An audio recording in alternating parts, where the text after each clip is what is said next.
Selamat hari Minggu saya ucapkan kepada semuanya. Adakah tempat buat Yesus? Katanya di situ ya. Lagu yang mengingatkan kita bahwa ada banyak hal yang berkompetisi, banyak hal yang berlomba untuk menjadi dominan di dalam hati kita. Dan pertanyaannya, siapakah Tuhan atas hati kita? Apakah Yesus Kristus ataukah hal-hal lain? Dan itulah yang ingin kita lakukan pada saat ini. Kita ingin merenungkan firman Tuhan, agar firman Tuhan sungguh menjadi yang nomor satu dalam hidup kita, dan itu menjadi pedoman, dan itu menjadikan Tuhan Yesus sebagai Tuhan atas hati kita. Dan saya ingin mengajak kita untuk membuka Alkitab kembali, dan kita akan melihat Matius pasal 15. Kita berlanjut dalam pembelajaran akan Matius.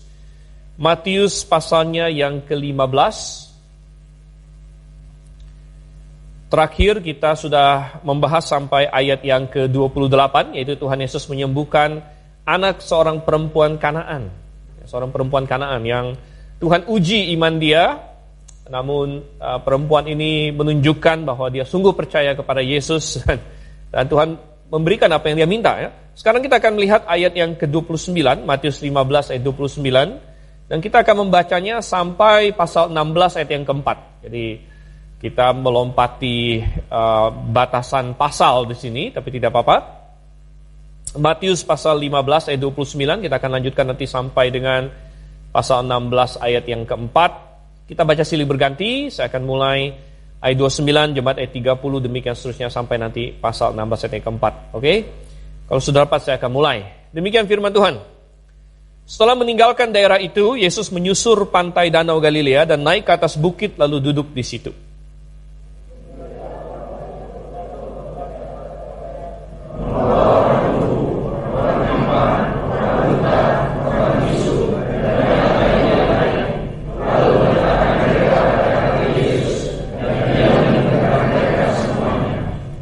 Maka takjublah orang banyak itu melihat orang bisu berkata-kata, orang timpang sembuh, orang lumpuh berjalan, orang buta melihat, dan mereka memuliakan Allah Israel.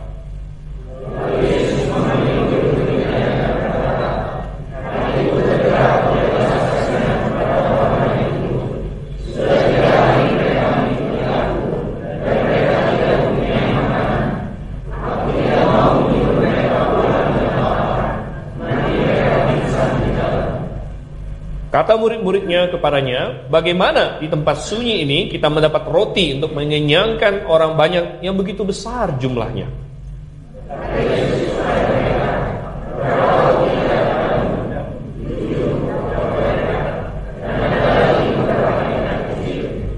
Lalu Yesus menyuruh orang banyak itu duduk di tanah.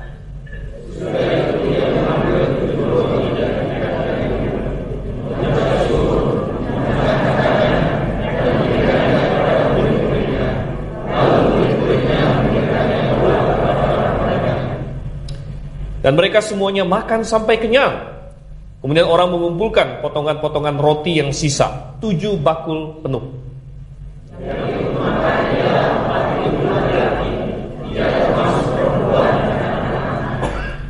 Lalu Yesus menyuruh orang banyak itu pulang. Ia naik perahu dan bertolak ke daerah Magadan.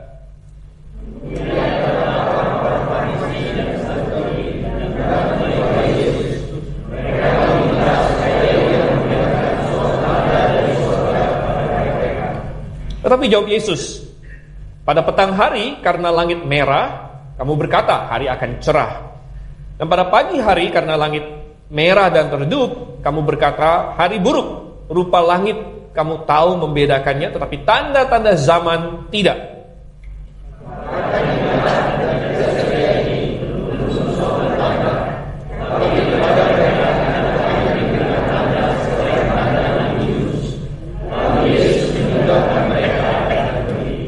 Oke, kita berdoa, kita minta pertolongan Tuhan sebelum kita merenungkan firman-Nya. Bapa di surga, kami mengucap syukur karena Engkau begitu baik, karena Engkau telah memberikan firman-Mu Engkau mencatatkannya melalui Rasul Matius dalam perikop yang baru saja kami baca, dengan maksud supaya semua orang yang percaya kepadamu sepanjang zaman bisa mendapat pedoman, termasuk kami hari ini Tuhan. Dan kami sebagai umat-Mu yang hidup di zaman sekarang ini, walaupun peristiwa ini terjadi 2000-an tahun yang lalu, namun ada pelajaran yang kekal di dalamnya, dan kami ingin diajar, kami ingin dituntun, kami ingin dihiburkan, kami ingin dikuatkan. Oleh karena itu kiranya Roh Kudus-Mu yang menerangi hati dan pikiran kami semuanya. Terima kasih Tuhan, kami berdoa dengan yakin dalam nama Yesus Kristus. Amin. Ya, Bapak Ibu Saudara yang kasih Tuhan, kita melihat di sini kembali Tuhan Yesus melakukan mukjizat yang hebat. Mukjizat yang hebat bukan hanya satu, ada banyak mukjizat yang hebat yang dilakukan. Tetapi bisa saja sambil kita membaca perikop ini, dan mungkin juga bagi murid-murid yang mengalami langsung ketika mereka menghadapi ini, ada suatu perasaan deja vu kalau orang bilang. Ya. Anda tahu deja vu itu apa? Ya, deja vu itu semacam suatu perasaan bahwa sesuatu sepertinya sudah pernah terjadi sebelumnya. Ya, jadi misalnya Anda jalan kemana begitu, terus tiba-tiba pikir, oh kok kayaknya saya udah pernah kesini gitu. Padahal mungkin belum gitu ya, tapi ada suatu perasaan seperti itu mungkin, ada suatu perasaan seperti, loh, bukankah ini sudah pernah? Gitu, sudah pernah, apalagi Tuhan Yesus memberi makan, terutama yang dari ayat 32 sampai 39 itu, Tuhan Yesus memberi makan orang banyak dengan jumlah makanan yang sedikit, dengan roti dan ikan yang hanya beberapa saja. Tuhan Yesus memberi makan begitu banyak orang. Gitu. Bukankah ini sudah pernah terjadi sebelumnya? Gitu. Dan memang kalau kita lihat tidak jauh sebenarnya di pasal 14 ada pemberian makan 5.000 orang di situ dengan 5 roti dan 2 ikan. Dan orang-orang yang tidak percaya Alkitab, para kritik Alkitab dan lain sebagainya, kadang-kadang mereka mengambil perikop ini dan mengatakan, oh inilah buktinya katanya, bahwa kisah-kisah dalam Injil itu sebenarnya hanya mitos. Kisah-kisah dalam Injil itu hanya cerita rakyat yang mungkin ada banyak versinya. Ya, ada banyak versinya, dan ini adalah salah satu contohnya katanya, bahwa suatu cerita rakyat, suatu mitos bahwa Tuhan Yesus bisa memberi makan begitu banyak orang, dan cerita ini diceritakan ke sana kemari, dan akhirnya muncul 2 versi yang berbeda kata mereka. Muncul 2 versi yang berbeda, muncul versi 5.000, muncul versi 4.000 dan sebagainya, dan itu hanya menunjukkan bahwa ini hanyalah cerita rakyat, ini hanyalah mitos yang kebetulan ada banyak versinya. Tapi saudara yang kasih Tuhan, tentu tidak demikian. Matius mencatatkan 2 peristiwa ini ya, karena dua-duanya terjadi. Dan tadi kita belum sempat baca di pasal 16 ayat 5 sampai ayat yang ke-12, tetapi ini adalah bukti paling jelas bahwa 2 peristiwa itu terjadi karena Tuhan Yesus menyebut dua-duanya. Coba Anda lihat di bawah di Matius 16 ayat 9 dan ayat 10. Apa yang Tuhan Yesus katakan di situ?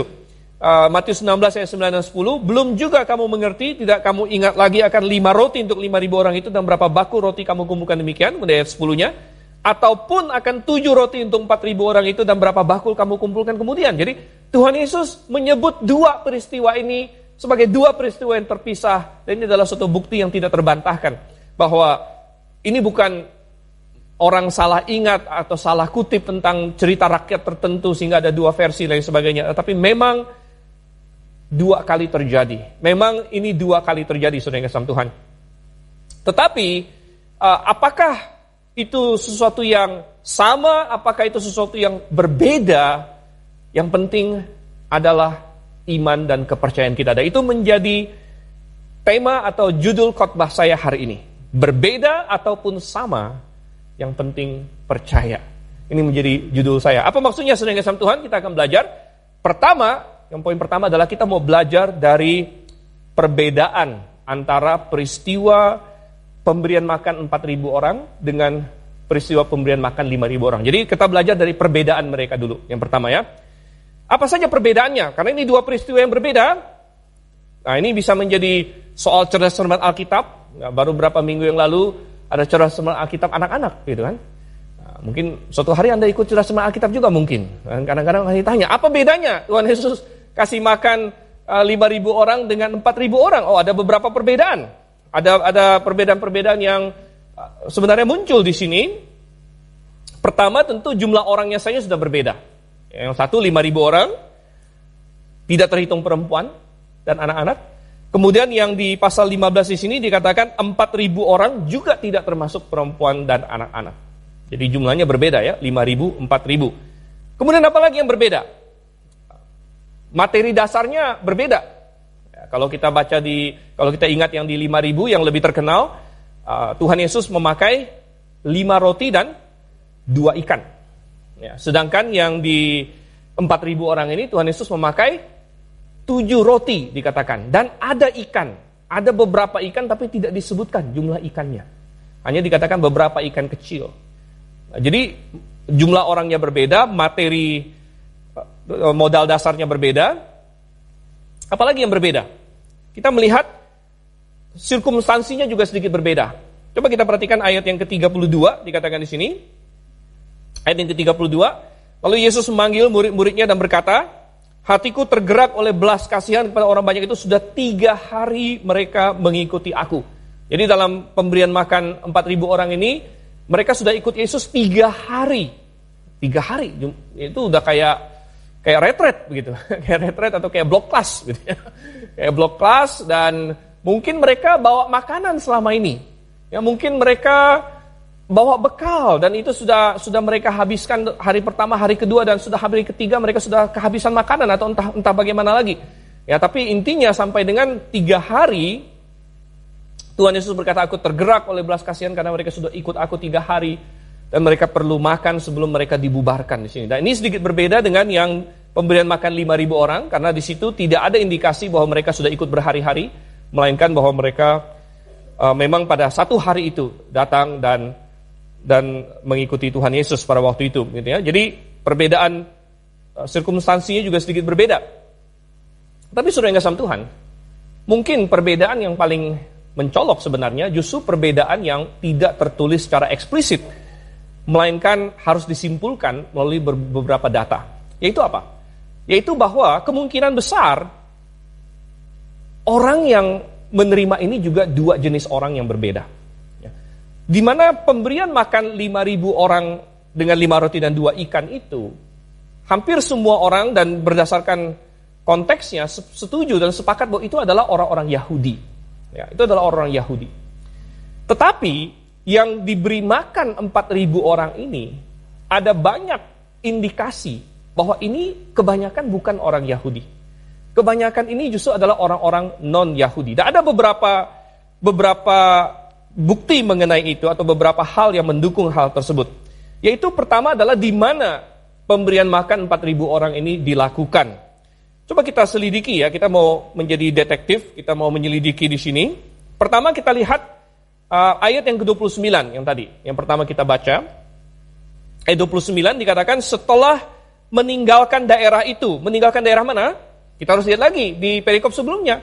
Yaitu yang ayat 21-28 yang kita bahas bulan lalu, ketika Tuhan Yesus menyembuhkan anak perempuan Kanaan itu, dan Yesus pada waktu itu pergi ke Tirus dan Sidon, itu di ayat 21. Kita perhatikan ya, ayat 21 berkata, lalu Yesus pergi dari situ menyingkir ke daerah Tirus dan Sidon. Tirus dan Sidon itu sebelah utara Israel, dan itu sudah masuk wilayah bangsa-bangsa lain. Nah kemudian setelah selesai dari Tirus dan Sidon, ayat 29, meninggalkan daerah itu, meninggalkan Tirus dan Sidon, Yesus menyusur pantai Danau Galilea. Nah, kalau Anda perhatikan peta, ya, dari Tirus dan Sidon, kalau Tuhan Yesus turun, dia akan sampai ke Danau Galilea, lalu dikatakan menyusur pantai Danau Galilea. Pertanyaannya adalah dia menyusur pantai sebelah baratnya atau pantai sebelah timurnya. Ya, dia menyusur di sebelah mana? Karena di sebelah pantai sebelah baratnya itu wilayah Israel, itu Galilea namanya nanti. Ya, tempat dia, Galilea dan lain sebagainya. Tapi kalau Tuhan Yesus menyusur di sebelah timur dari pantai Galilea, maka dia akan sampai ke wilayah yang dominan orang non-Yahudi. Nah, jawabannya ada di Markus. Coba kita buka di dalam Markus. Markus pasalnya yang ke-7. Kita akan melihat di sini, Markus pasal yang ke-7 dan perikop paralelnya ada di ayat 24 sampai 30, itu penyembuhan anak perempuan yang non-Yahudi, yang kalau di Matius disebut perempuan Kanaan, kalau di Markus disebut perempuan Siro-Fenisia, itu sama saja, bukan suatu kontradiksi. Tetapi perhatikan ayat 31 sama ya. Kemudian Yesus meninggalkan pula daerah Tirus. Dan dengan melalui Sidon, pergi ke Danau Galilea di tengah-tengah daerah Dekapolis. Nah, ini memberitahu kita bahwa Tuhan Yesus setelah dari Tirus dan Sidon itu, dia turun menyusur Danau Galilea dan sampai ke daerah Dekapolis. Daerah Dekapolis adalah sebelah timur, dari pantai timur dari Galilea. Dekapolis secara literal artinya 10 kota. Ya, kalau saya kemarin cek di Alkitab saya yang LAI, di belakang ada peta, di situ ada daerah yang dia bukan tulis Dekapolis, tapi tulisannya 10 kota di situ. Ya, itu sama, Dekapolis 10 kota. Dan itu adalah wilayah non-Yahudi. Itu adalah wilayah non-Yahudi. Jadi kalau kita kembali ke Matius pasal ke-15 di sini, perbedaan utamanya adalah ketika Tuhan Yesus memberi makan 5.000 orang itu, dia memberi makan terutama orang Yahudi. Dan ketika dia memberi makan 4.000 orang ini, dia memberi makan terutama orang non-Yahudi sebenarnya. Karena dia berada di wilayah non-Yahudi. Dan itu menjadi lebih jelas lagi dari ayat yang ke-31 kalau kita kembali ke Matius pasal 15. Yaitu bahwa ketika Tuhan Yesus sedang melayani di daerah di situ, dia menyembuhkan orang dan lain sebagainya. Perhatikan apa yang dikatakan, apa reaksi orang di ayat 31. Maka takjublah orang banyak itu melihat orang bisu berkata-kata, orang timpang sembuh, orang lumpuh berjalan, orang buta melihat, dan mereka memuliakan Allah Israel. Mereka memuliakan Allah Israel. Jadi istilah memuliakan Allah Israel di sini agak sedikit aneh kalau misalnya yang memuliakan itu orang Israel begitu. Tetapi ini menjadi lebih masuk akal kalau misalnya yang memuliakan ini adalah orang non-Israel. Tetapi ketika mereka mendapatkan pelayanan dari Tuhan Yesus dan sebagainya, mereka memuliakan Allah Israel, ya, karena mereka memahami Yesus Kristus sebagai utusan Tuhan dari Israel di sini. Kemudian kalau kita lihat ke bawah lagi, masih di dalam peristiwa Tuhan Yesus memberi makan 4.000 orang ini, salah satu perbedaan lagi adalah keranjangnya, saudara-saudara. Nah, ini kadang-kadang bisa ditanya di cerdas cermat Alkitab kadang-kadang, ya. Tapi hanya untuk cerdas cermat Alkitab ini bagus untuk kita renungkan juga, yaitu ada perbedaan berapa keranjang yang tersisa setelah Tuhan Yesus memberi makan begitu banyak orang tersebut. Dan kita masih ingat yang di 5.000 orang sisa 12 keranjang, sedangkan yang di 4.000 orang sisa 7 katanya. Tetapi saudara yang kasih Tuhan, kata yang dipakai untuk keranjang rupanya berbeda. Kata yang dipakai untuk keranjang ternyata berbeda. Dan kalau kita baca di pasal 14 yang 5.000 orang, ayat 20, kemudian orang mengumpulkan potongan-potongan roti yang sisa 12 bakul penuh. Di situ sebenarnya dalam bahasa aslinya memakai kata kofinos. Kofinos mengacu kepada keranjang kecil sebenarnya. Keranjang kecil yang biasanya dibuat dari semacam rotan atau akar-akaran, begitu. Yang sering dipakai oleh orang Yahudi untuk mereka bawa bekal. Ya, sering dipakai orang Yahudi untuk bawa bekal. Sedangkan yang di Matius 15 ayat 37, Matius 15 ayat 37, kemudian orang mengumpulkan potongan-potongan roti yang sisa 7 bakul penuh di sini. Di sini memakai kata yang berbeda, yaitu kata sphuris. Kata sphuris ini mengacu kepada keranjang yang besar. Keranjang yang besar yang dianyam. Gitu. Dan keranjang yang besar yang dianyam ini biasanya dipakai oleh orang non-Yahudi. Jadi kembali menguatkan poin kita tadi, bahwa ini adalah audiens yang 4.000 orang ini adalah orang non-Yahudi sebenarnya. Dan ini keranjang besar, dan kata sphuris yang diterjemahkan bakul atau keranjang ini muncul juga di dalam Kisah Rasul 9 ayat 25. Ketika Paulus diturunkan pakai keranjang ketika dia mau lari dari kota Damsyik. Anda masih ingat ceritanya? Ya, waktu itu setelah Saulus bertobat jadi Paulus, dan sempat di kota Damsyik itu dia mau dikepung. Ya, dia dikepung, ya, wali kota tutup ini, dan akhirnya dia berhasil lari dengan cara diturunkan dari keranjang. Nah, kata keranjang itu kata sphuris, kata yang sama di sini. Jadi mengacu pada keranjang yang besar sampai orang bisa masuk di situ, ya. Nggak mungkin keranjangnya kecil gitu kan, cuma kaki Paulus yang masuk. Ini keranjangnya besar begitu. Ya, jadi jenis keranjangnya berbeda rupanya antara yang sisa yang 5.000 orang dengan yang 4.000 orang ini, saudara kasih Tuhan. Tetapi pelajarannya apa, saudara kasih Tuhan? Pelajarannya bagi kita adalah bagaimana Tuhan Yesus memang benar-benar di pasal 15 ini sudah mulai melebarkan pelayanannya kepada orang non-Yahudi. Kita sudah bahas di bulan yang lalu bahwa Tuhan Yesus memang datang pertama-tama untuk orang Yahudi. Alkitab konsisten dengan itu. Keselamatan adalah pertama-tama untuk orang Yahudi, namun tidak stop sampai sana. Dikatakan dan kemudian orang Yunani. Orang Yunani maksudnya adalah orang non-Yahudi di situ. Keselamatan pertama datang kepada orang Yahudi, tapi kemudian dibukakan juga kepada orang non-Yahudi. Dan kita melihat bagaimana dalam pelayanan Tuhan Yesus ini mulai. Dan ini dipicu oleh penolakan orang Yahudi.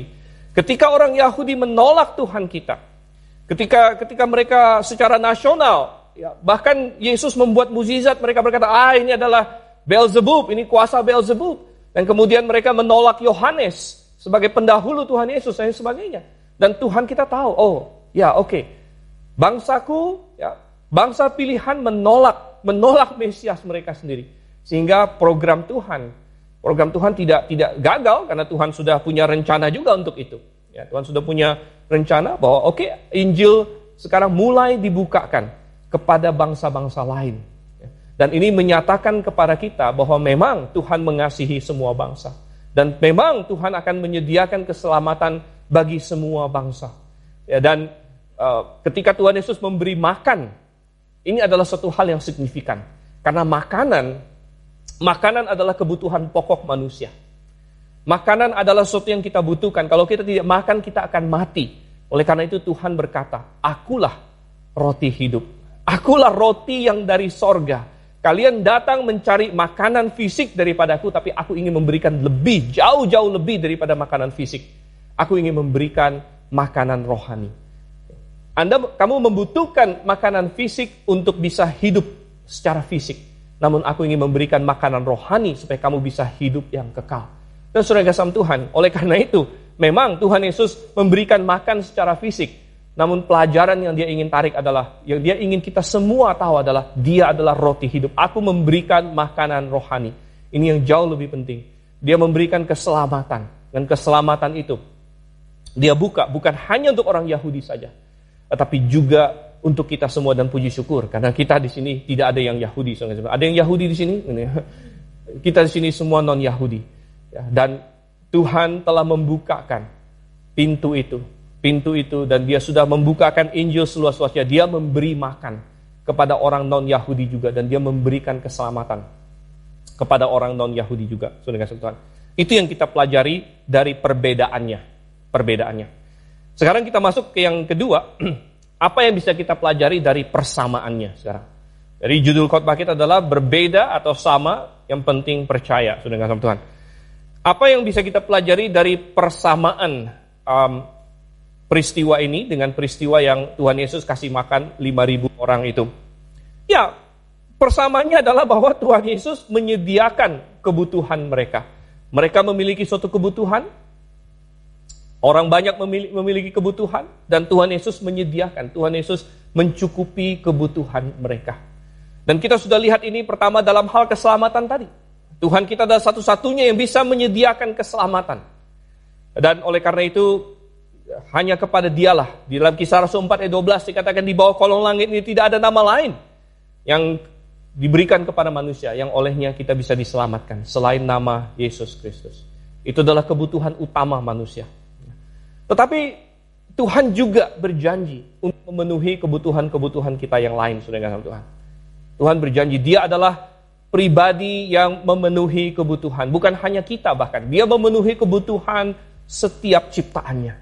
Dia adalah the great provider, istilahnya. Dia adalah yang memberikan, bahkan dia adalah penyedia untuk binatang-binatang. Kita bisa lihat banyak sekali ayat. Coba kita buka misalnya Mazmur 100 yang ke-147 ya. Mazmur 147 ayatnya yang ke-9 gitu.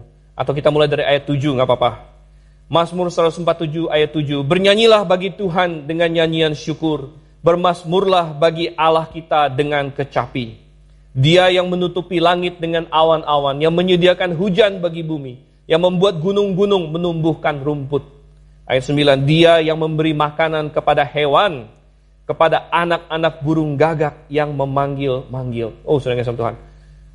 Semua binatang Tuhan yang tahu. Ya, Tuhan, kita sudah tahu Tuhan ciptakan ekosistem. Kita belajar di sains ada ekosistem namanya. Binatang ini butuh makan ini, kemudian nanti dia dimakan oleh yang lain lagi, dimakan oleh yang lain lagi. Itu semua Tuhan atur di dalam hikmat kebijaksanaannya. Ya, manusia tidak bisa atur itu.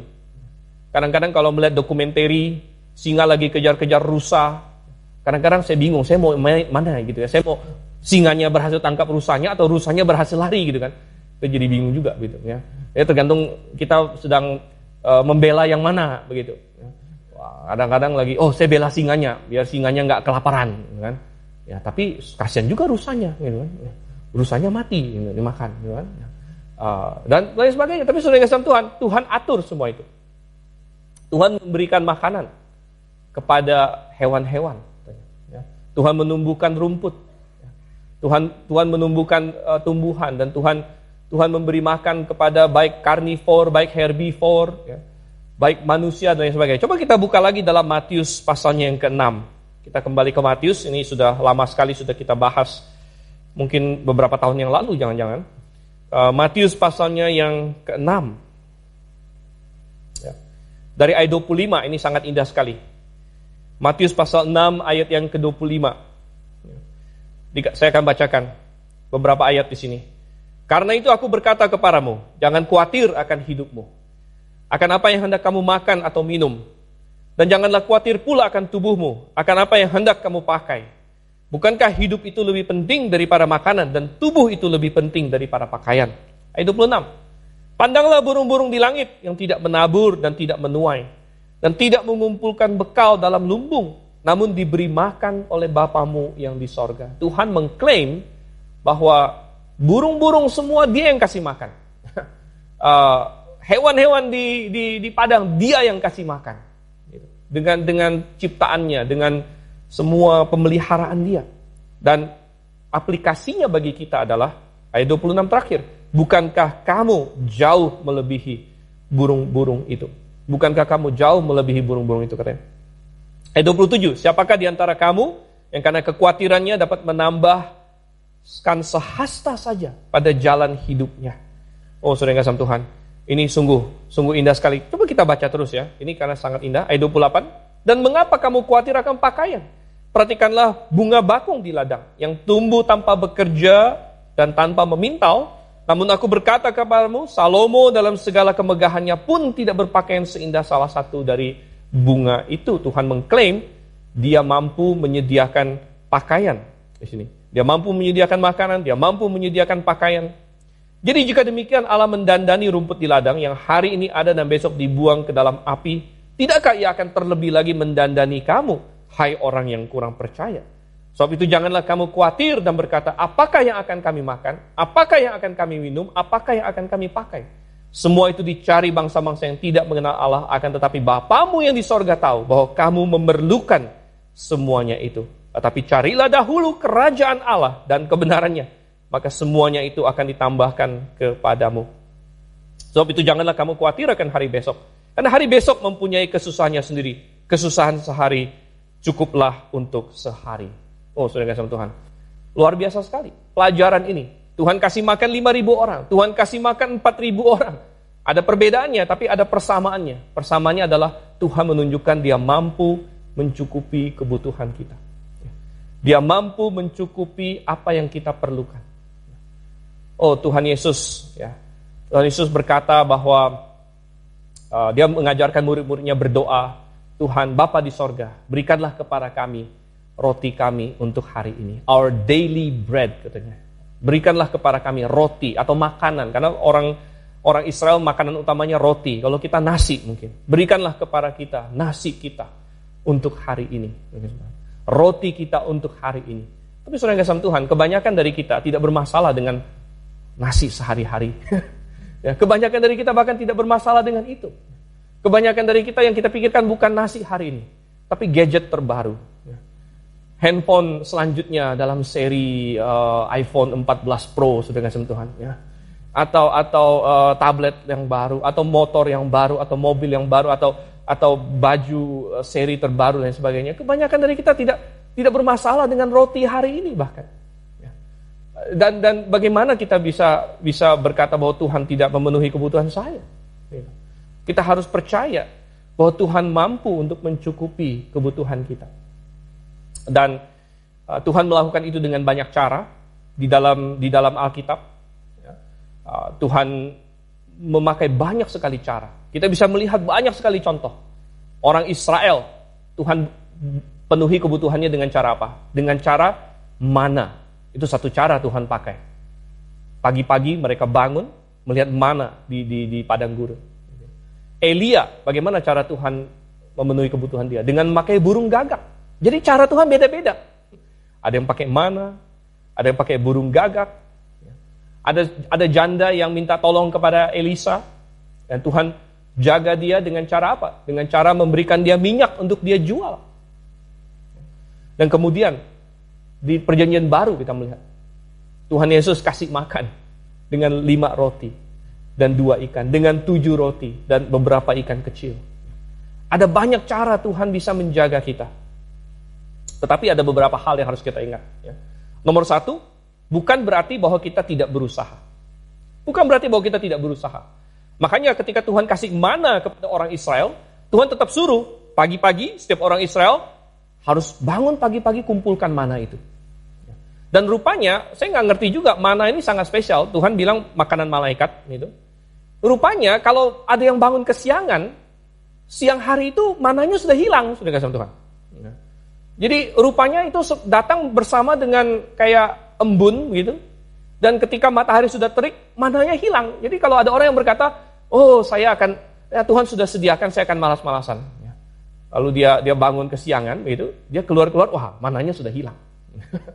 Dan dia nggak bisa minta ke tetangga, karena Tuhan bilang tiap orang hanya boleh kumpulkan cukup untuk 1 hari aja. Ada yang coba kumpulkan lebih, busuk katanya. Jadi nggak bisa minta ke tetangga lagi. Jadi solusinya gimana? Puasa 1 hari, Tuhan ya. Mungkin itu solusinya, gitu kan? Tapi Tuhan mengajarkan kepada umatnya, oke, aku mau menyediakan untuk kamu. Tapi bukan berarti kamu tidak berusaha. Ya. Aku akan memberkati kamu melalui usaha kamu. Dulu saya pernah membaca seorang pengkhotbah, namanya Leslie Weatherhead, dia pernah cerita. Waktu dia masih kecil, dia sempat kehilangan iman dia kepada Tuhan. Katanya.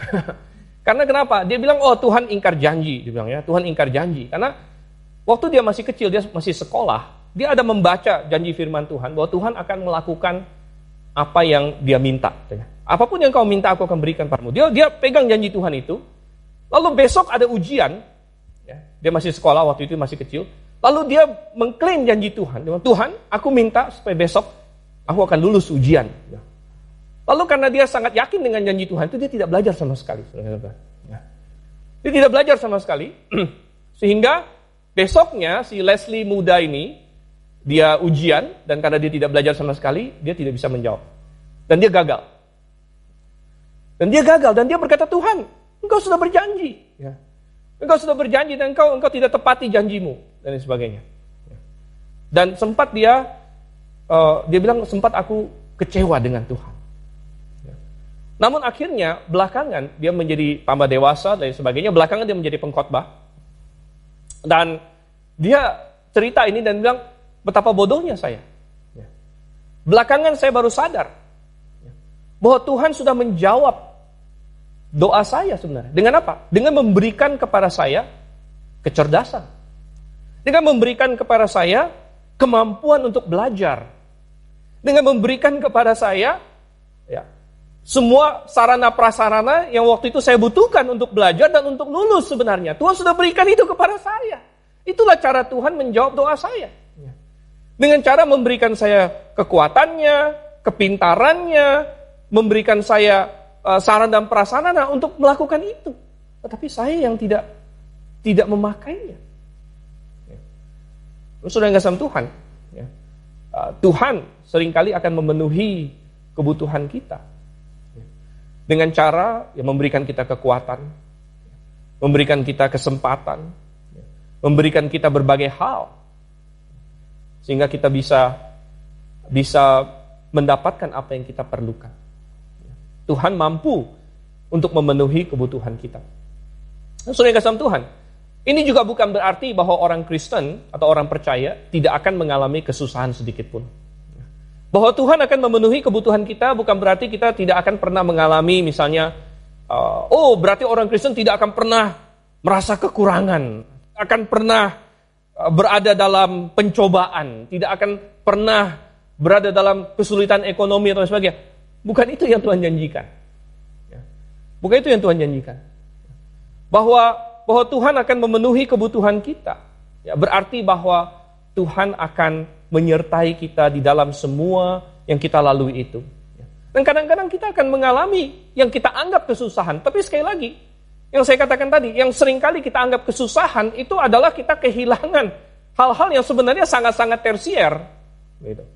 Kita kehilangan misalnya luxury kita karena kita sedang kesusahan. Ya. Kita sepertinya jatuh dari tingkat yang lebih tinggi, dari standar hidup yang lebih tinggi, kita jatuh dan lain sebagainya. Bisakah orang Kristen mengalami seperti itu? Bisa, saudara. Bisa, kadang-kadang Tuhan izinkan itu untuk berbagai hal, untuk berbagai tujuan. Ya. Tetapi, apakah itu berarti Tuhan tidak menjaga kamu? Apakah itu berarti Tuhan meninggalkan kamu? Tidak berarti demikian juga. Ya. Kadang-kadang ada tujuan Tuhan. Anda tinggal lihat Ayub misalnya. Apakah Ayub tidak mengalami kesusahan? Dia mengalami kesusahan untuk satu masa. Tapi apakah Tuhan menjaga dia selama itu? Tuhan menjaga dia. Ya. Dan akhirnya dia lewat. Toh Tuhan pelihara hidupnya. Ya, walaupun dia sangat kesusahan dan dia tidak tahu waktu dia mengalaminya bagaikan dalam kegelapan. Bagaikan dia tidak tahu Tuhan ini mau dibawa kemana Tuhan. Mau sampai kemana Tuhan. Saya tidak tahu. Saya sedang dalam penderitaan yang luar biasa di sini. Dia tidak tahu ujungnya. Tapi Tuhan sudah tahu. Ayub, tenang. Ya. Sebenarnya ini ada tujuannya. Ada suatu hal di sini. Ya, dan aku memelihara kamu. Walaupun kamu dalam kesusahan yang begitu berat, aku memelihara kamu di tengah semua ini. Ya, ada suatu tujuan yang ingin aku capai. Ya, dan akhirnya tujuan itu terbukti pada ujungnya. Jadi sekali lagi, Tuhan memenuhi kebutuhan kita. Bukan berarti kita nggak perlu berusaha. Bukan berarti kita nggak pernah akan mengalami kesusahan. Atau mengalami yang kita rasa adalah pencobaan atau kekurangan dan lain sebagainya. Bukan berarti itu. Ya, tetapi bahwa tangan penyertaan Tuhan akan selalu menyertai anak-anaknya.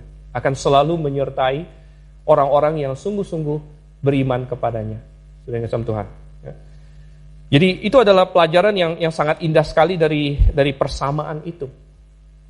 Ya, dan kemudian itu juga bukan berarti bahwa kita bebas untuk meninggalkan Tuhan. Karena Tuhan rindu bahwa kita mengasihi Dia lebih daripada berkat yang Dia berikan. Tuhan akan memenuhi kebutuhan kita. Tetapi apakah kita mengikuti Tuhan hanya karena benefit dari Tuhan? Ini adalah inti. Kalau Anda ikutin Rabu malam, saya sedang ada sedikit seri kecil tentang Ayub di situ ya. Itu adalah tuduhan iblis intinya kepada Ayub bahwa dia hanya ikut engkau hanya karena benefit. Ayub hanya ikut Tuhan hanya karena benefit. Tapi Tuhan bilang tidak, aku percaya kepada Ayub, aku tahu Ayub tidak hanya ikut aku karena benefit saja. Dan ini yang Tuhan ingin kita memiliki hati seperti itu. Apakah kita hanya ikut Tuhan kan dikhotbahkan bahwa Tuhan akan memenuhi semua kebutuhan saya. Memang benar Tuhan akan memenuhi kebutuhan kita. Karena Dia mengasihi kita. Tapi seringkali kadang-kadang Tuhan ingin tahu, apakah kamu ikut aku karena benar-benar mengasihi aku atau tidak. Dan Tuhan uji Abraham misalnya. Mengapa Abraham disebut sahabat Allah? Mengapa Tuhan pilih Abraham? Mengapa Abraham adalah bapa orang beriman? Karena dia membuktikan bahwa dia mengasihi Tuhan lebih daripada berkat Tuhan. Dan itu adalah ujian yang paling berat boleh dibilang. Karena berkat Tuhan yang paling besar dalam hidupnya adalah anaknya sendiri, Ishak. Anaknya Ishak ini yang dia nanti-nantikan dan ini adalah janji Tuhan. Tuhan sudah berjanji melalui keturunanmu semua bangsa di dunia mendapat berkat. Dan dia begitu luar biasa, hatinya meledak dalam kebahagiaan ketika Ishak lahir. Namun kemudian Tuhan bilang, persembahkan Ishak. Anda bisa memikirkan pergumulan yang dia hadapi. Tuhan, bukankah ini pemberianmu? Bukankah ini berkatmu? Kenapa sekarang harus aku balikkan? Kenapa aku harus kehilangan ini? Bagaimana dengan janjimu dan lain sebagainya? Tetapi Abraham membuktikan bahwa aku mengasihi Tuhan. Bukan hanya karena apa yang bisa aku dapatkan dari Tuhan. Tetapi karena memang Tuhan layak dikasihi. Karena memang dia adalah pribadi yang aku kasihi. Dan itu adalah hal yang luar biasa. Dan kita harus belajar akan hal itu. Kita harus belajar bahwa kita lebih mengasihi Tuhan daripada berkatnya Tuhan. Apakah Tuhan akan memberkati kita? Amin, saya yakin.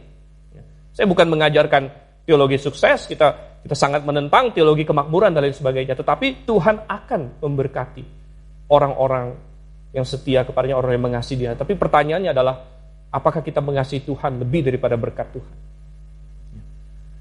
Ini, apakah kita mengasihi Tuhan lebih daripada berkat Tuhan? Oleh karena itu, jemaat yang Alkitabiah mengajarkan ini. Itulah mengapa kita mengajarkan perpuluhan misalnya. Mengajarkan perpuluhan. Saya kasihan dengan jemaat yang tidak mengajarkan perpuluhan. Tapi saya bukan kasihan terutama kepada gembalanya, walaupun ada orang bilang, oh kasihan gembalanya. Kalau dia gembala yang Alkitabiah, Tuhan akan pelihara dia juga. Tapi saya kasihan kepada jemaatnya sebenarnya. Saya kasihan kepada jemaatnya karena tidak diajarkan untuk memberi, untuk berkata bahwa ada yang aku lebih utamakan. Aku lebih mengutamakan Tuhan daripada hartaku. Jangankan sampai level 100%. Kita mulai dari 10% dulu. Kita mulai dari 10% dulu.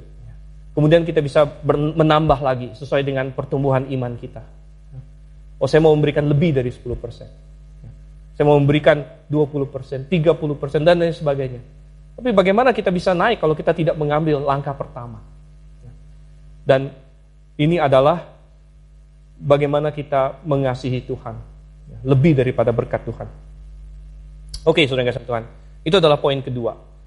Kita belajar dari perbedaan kedua pemberian makan. Kemudian kita belajar dari persamaannya. Tetapi hal ketiga, tadi sesuai dengan judul kita adalah berbeda atau sama, yang penting percaya.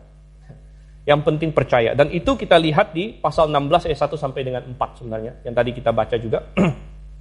Pasal 16 ayat 1 sampai 4. Yang penting percaya. Dan orang-orang Farisi dan Saduki di sini, mereka ketemu dengan Tuhan Yesus. Dan mereka mencobai dia minta tanda, saudara-saudara Tuhan. Ini sangat aneh sekali. Perhatikan ayat 1. Mereka meminta supaya ia memperlihatkan suatu tanda dari sorga kepada mereka. Jadi, apakah kurang Tuhan Yesus memberikan tanda sebenarnya? Tuhan Yesus sudah kasih tanda begitu banyak. Tuhan Yesus sudah sembuhkan orang tidak terhitung jumlahnya. Semua itu adalah tanda. Tapi mereka tidak mau. Dan mereka pakai alasan segala macam. Mereka bilang, oh itu dari Beelzebub punya segala macam. Sekarang berikan kami tanda dari sorga yang tidak bisa dibantah. Berikan kami sesuatu yang tidak bisa dipungkiri. Berikan kami tanda dari langit, dari sorga, dan sebagainya. Oh, saudara kasih Tuhan. Tetapi Tuhan Yesus menjawab mereka, intinya adalah bahwa bukan masalah tandanya.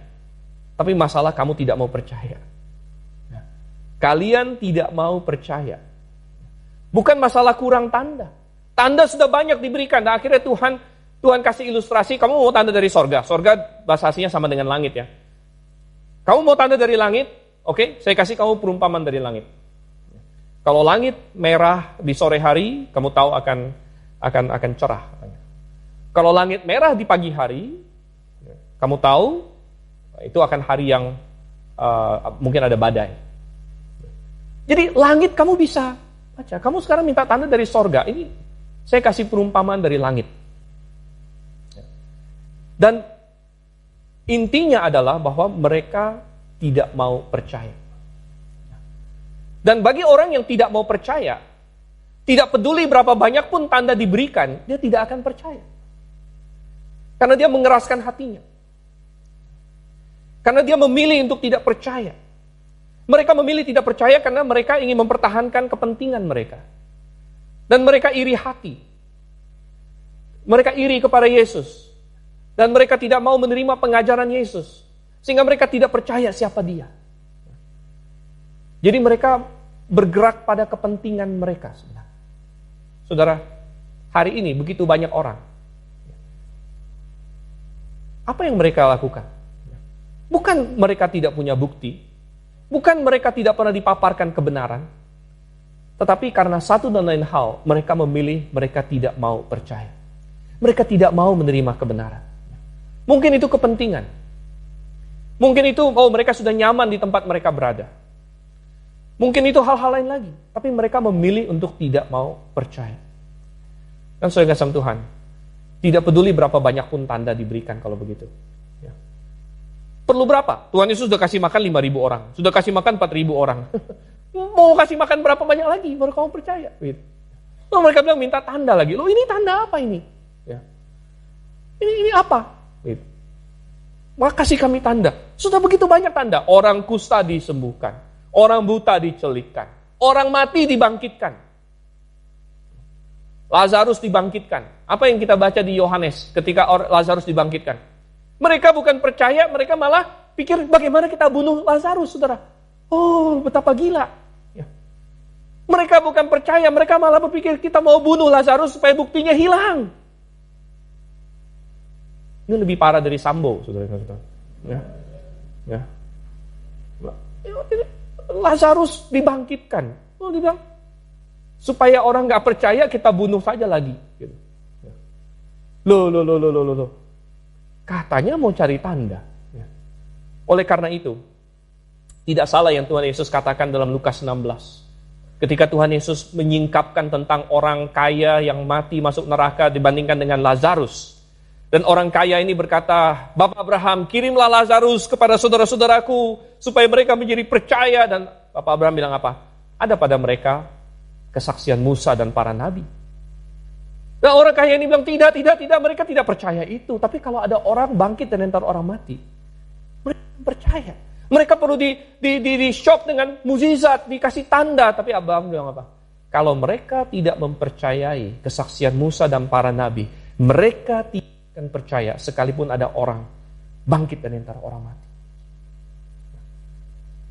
Dan akhirnya Tuhan Yesus berkata, hanya ada satu tanda diberikan kepada kalian, yaitu tanda Nabi Yunus. Apa itu tanda Nabi Yunus? Tanda Nabi Yunus adalah bahwa Yesus akan mati, dikubur 3 hari, kemudian bangkit kembali.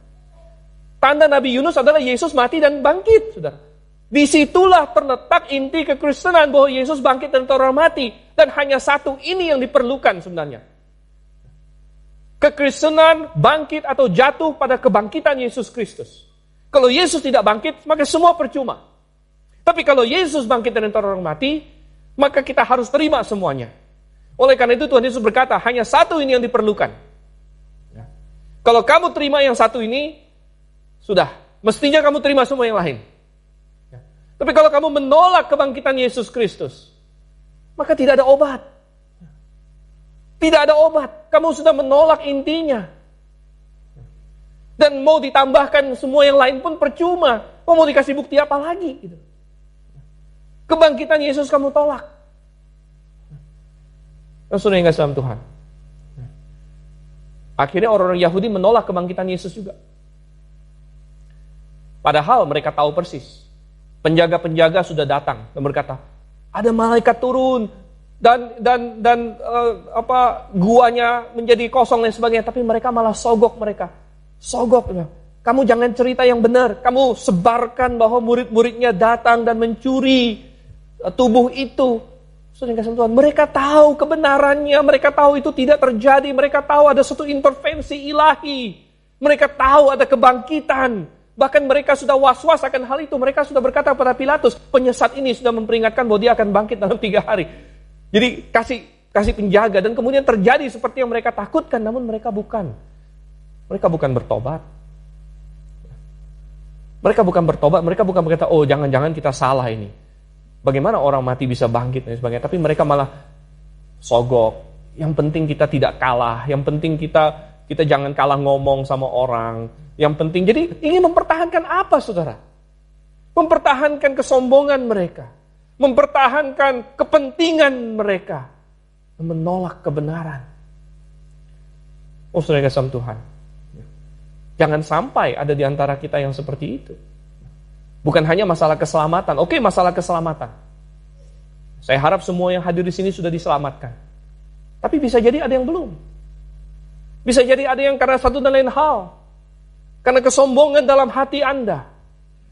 Karena Anda takut dilihat orang, takut ditertawakan orang dan sebagainya, atau apapun itu alasannya. Atau karena dosa, karena tipu daya dosa, karena kemanisan dosa. Anda tidak mau melepaskan itu dan Anda belum datang kepada Yesus Kristus. Maka saya katakan, bukan tanda yang Anda butuhkan. Melainkan Anda perlu menerima apa yang sudah ada. Tandanya sudah banyak dalam Alkitab. Ini sudah jelas. Mungkin bukan masalah keselamatan. Mungkin masalah doktrin tertentu. Ada yang berpegang kepada karismatikisme, walaupun sudah jelas salah. Ada yang berpegang kepada Calvinisme, walaupun sudah jelas salah. Ada yang berpegang kepada yang lain-lain lagi. Katolikisme, walaupun sudah jelas salah. Kenapa? Kebenaran sudah disampaikan. Jangan sampai kesombongan kita, kepentingan kita, dan lain sebagainya membuat kita tidak percaya kepada apa yang sudah ditulis. Berbeda atau sama, yang penting percaya. Mari kita berdoa.